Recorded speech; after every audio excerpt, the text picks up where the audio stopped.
So Superman was a lot better than I was expecting. I went to the theater last night and watched it, and I was actually extremely impressed. In the first video I made about Superman, I tried to predict how the story would go and all this other stuff, and I was butt wrong. I went back and watched the original trailer that they released that I was trying to like pick and prive of and see like how much they would show of how the story goes and everything, and they don't show anything but like mostly just the first 5 to 10 minutes of the movie. They show a few shots from the later end of the movie, but there's only a few. And in that video, I was talking about how I wish they would not show as much in movie trailers, is like just let the cool good scenes show out in the movie, and that's what they did mostly. There was a few scenes of, again, like the jail cell, and I'm trying to keep it spoiler free, but you know what I mean. Like there was a few shots from the trailer that was later on in the movie, but not a lot. They did a really good job of keeping you from being able to predict how the movie would go, because again, it went in the exact opposite order of which I was expecting it to. If you start the movie trailer backwards and rewind it, that would tell you how the story goes a lot better than going from the front down. And speaking of that, it's insane how action-packed this movie is, because I mean, it didn't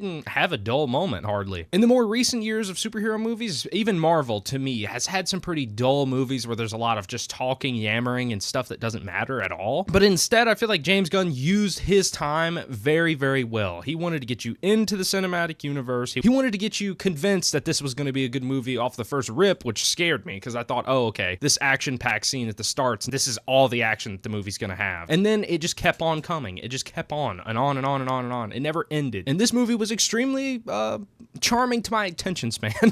I got TikTok brain bad, dude, so I can't sit there and like watch a movie and enjoy it. But this one really grabbed me, and it held me. It kept me on my toes, where it changed up a lot. I feel like it executes all of its characters extremely well. I didn't really feel fatigued by any characters in particular. You know when you're like watching a movie and it's stuck with one character for way too long and you just kind of get tired of seeing them? At least for me, that's what happens. I never had that during this movie, because it bounced around and kind of showed you the perspective of other people, and it had a really good way of showing you the motives of every character. Now, I definitely didn't get enough of the dog, to be honest. But again, I didn't get fatigued by the dog either, so hopefully he'll come back. No spoiler. Hopefully he'll be in another film. Something I didn't expect to really enjoy was the other characters, actually. I thought I was only going to like Superman in this movie, but I actually ended up liking all of the characters. Mr. Terrific is terrific. He's really badass. I feel like he captures the confidence that it takes to really be like a superhero and just know you're hot shit. He's very, very confident, and he knows he's a genius. You know what I mean? It's super addicting to watch. It's like watching Iron Man. It's the same kind of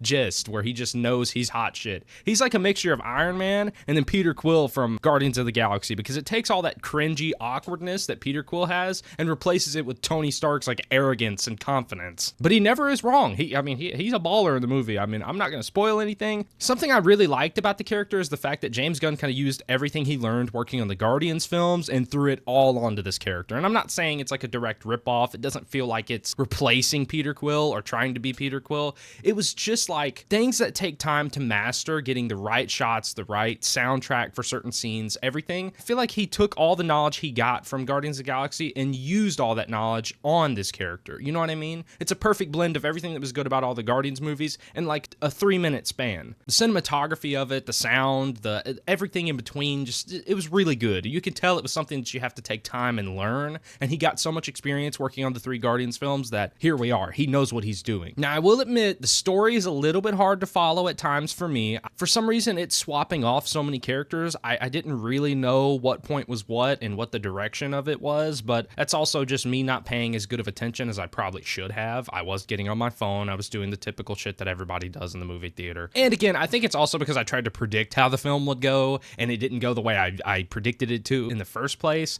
So it was a little bit hard for me to follow, because I was going, what? Things that I thought would be vital moments from the trailer were not vital at all. And the little things that I didn't pay any attention to whatsoever were utmost important that I should have been paying attention to. So that was more of my downfall as to why it was a little bit harder for me to follow. Something I love in this movie that was nailed perfectly, man, was the balance between comedy and seriousness. I feel like a lot of the Marvel movies and stuff, and I'm sorry I'm using this as like our guideline, but they're the king right now, let's be honest. And everyone talks about like the Marvel comedy that's just the cheap laugh, you know what I mean? Like it's repetitive sometimes. I love Marvel. As you can see, I got a bunch of Marvel shit hung up in the background. That's Carnage poster. That's a Doctor Strange movie theater size poster. You guys can't see this one over here, but it's a Spider-Man Across the Spider-Verse one. Like I'm a big Marvel fan, but it can be cheap and cheesy on the occasion, all right? Most movies, you either get too much or not enough. It's like this weird middle ground. Laugh at a scene scene, it's still an entertaining scene to watch because it still tells a story. It's not just laughs and all that. Like certain scenes that you may not laugh at, you still pick apart something that's important from it. You don't just sit there and laugh, or you don't laugh. It's not just like so bland. Things that I found extremely funny, some people didn't laugh at in the theater. Things that I didn't find funny that I was just looking at in the story, some people laughed at. For example, like the Green Lantern character, can't remember his name, but the Green Lantern character's hair, I knew that was like comically accurate. It wasn't supposed to be a laugh or a gag. That's just how his hair was. But people were laughing at him randomly just because, I mean, it's an obnoxious haircut, let's be for real. But still, I mean, I didn't laugh at it because shit, it's in the comic books. It looks like that. So I didn't laugh at it, but it was something that other people could laugh at, and it didn't bother me that they were laughing at it. But you know what I mean? Like, they got a laugh out of it. I didn't, but it's still okay because we had a mutual basis where it was like, okay, still entertaining. Things that I absolutely busted out laughing to, like the dog mauling a certain character that I won't mention. No spoilers. That bursted me into tears, but other people in the theater were just like, And I was like, damn, you have no sense of humor. But still, they still were able to go, okay, well, you know, W, we win. But back on the hair thing, I feel like if you don't read the comic books and shit like that and you're not a nerd, people that are gonna laugh at Jerry Curl Green Lantern, let's be honest. That damn bowl cut's hilarious. Hell, I'm nearly rocking one. So your average Joe that doesn't watch all that is gonna find that funny. That's something that, like, it's still entertaining regardless if you do read the comics, watch any animated series. It's still gonna be an entertaining movie regardless. So if you want to carry your family, if you want to carry somebody that doesn't, like, you know, they don't keep up with all that and they're not a nerd about it, you can carry them and they will get enjoyment out of it. It's still a very funny, but also, again, action-packed film. This movie, in my mind, revived the DCU, the DCCU, what would you call it?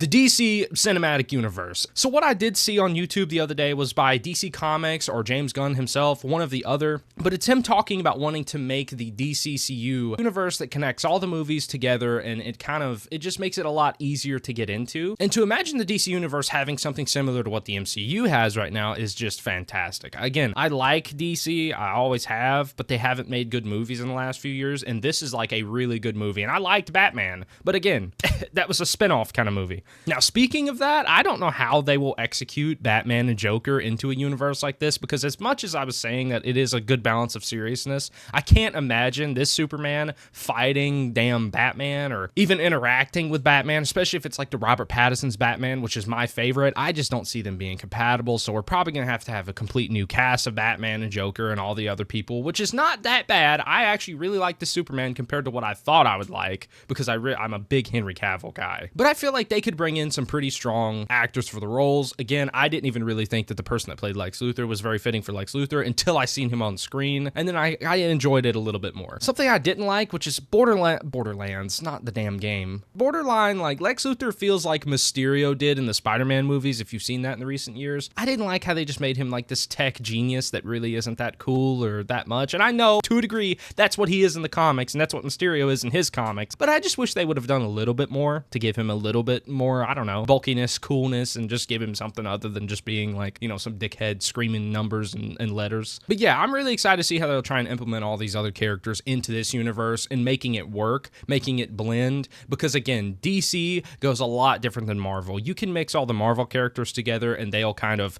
riff off of each other and work, but DC has so many different varying elements to it where there's a lot more dark and gritty stories, and then there's happy little joyful stories, and Superman's supposed to be this really good guy, and even the movie depicts this very well, which I did predict that, is that he's like constantly trying to save people, and he's really not out for blood, like trying to kill everything that's trying to hurt him. He just wants to like protect as many people as he can. So like, it's gonna be hard to mix characters like Batman into the Superman and connect all these characters because they're so vastly different, but I'm sure we can get this to work. Hopefully they do it similar as to what Marvel did, bringing in these characters too, where they do it like semi-traditionally off the comics, but still changing it in order to make it entertaining for the live action audience. But I am surprised I enjoyed it as much as I did. The older I get, it's harder for me to get into a new universe of superhero films and whatever else. It's just kind of a struggle for me. As I've gotten older, I don't even really care for the Star Wars movies anymore, so you know what I mean. But I really hope James Gunn continues with this whole thing, because I feel like this could actually, again, revive the DCCU. That's so hard to say, my God. We need a better name for it, the DCU or something.